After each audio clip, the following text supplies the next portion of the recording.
বাড়ির পেছনের দিকে তাকালেন। তিনি দেখলেন সেই সাদা শাড়ি পরা অবয়বটি এখনো দাঁড়িয়ে। তিনি তাকানো মাত্র অবয়বটি ভয়ানক হাসি দিয়ে একটি কুকুরে পরিণত হলো। চোখগুলো ভয়ানক লাল হয়ে জ্বলছে, গড় গড় শব্দে মুখ থেকে লালা গড়িয়ে পড়ছে। এই দৃশ্য দেখে হোসেন সাহেব অজ্ঞান হয়ে মাটিতে লুটিয়ে পড়লেন। জ্ঞান ফিরতেই হোসেন সাহেব বুঝতে পারলেন তিনি তার ঘরের ভেতর খাটে শুয়ে আছেন। তার পাশে তার স্ত্রী এবং তার ছোট দুজন শ্যালক শালিকাকে দেখতে পেলেন, যাদের বয়স যথাক্রমে 5 এবং 3।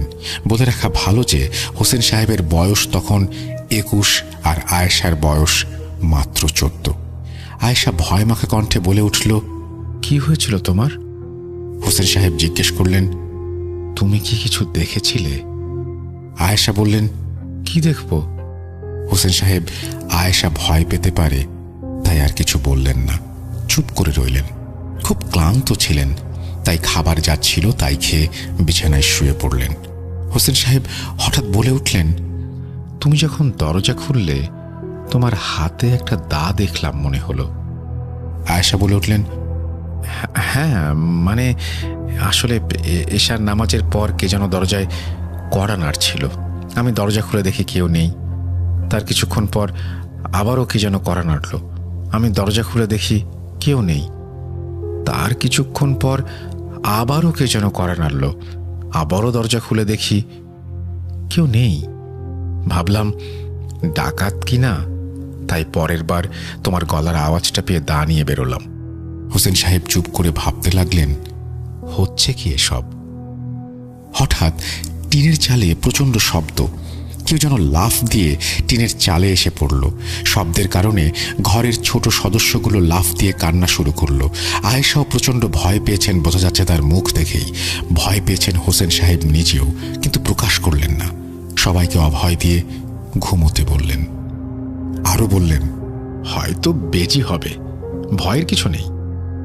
হোসেন সাহেব ভালোভাবেই বুঝতে পেরেছেন খারাপ কিছুই ঘটতে চলেছে।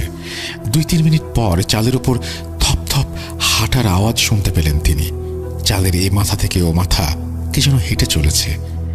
এর সাথে তিনি হঠাৎ শুনতে পেলেন গড় গড় আওয়াজ, রাগে যেন ফুঁসে উঠছে জন্তুটা।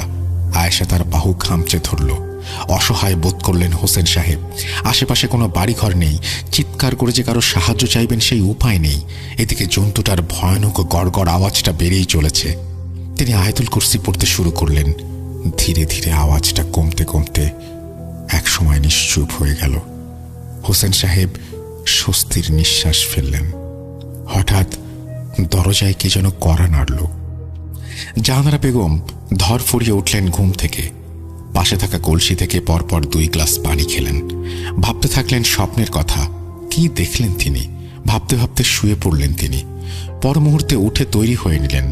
8 বছরের ছেলেটাকে উঠিয়ে তাকেও তৈরি করিয়ে নিলেন।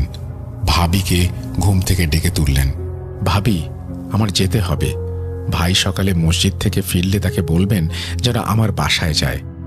ভাবি এ কথা শুনে আঁতকে উঠলেন। কি বলছো এসব? এত রাতে কিভাবে যাবে তুমি? এখান থেকে 6 কিলোমিটার পথ। তুমি সকালে যেও। আর তাছাড়া কালই তো তোমার কাজ শেষ হয়ে যাওয়ার কথা।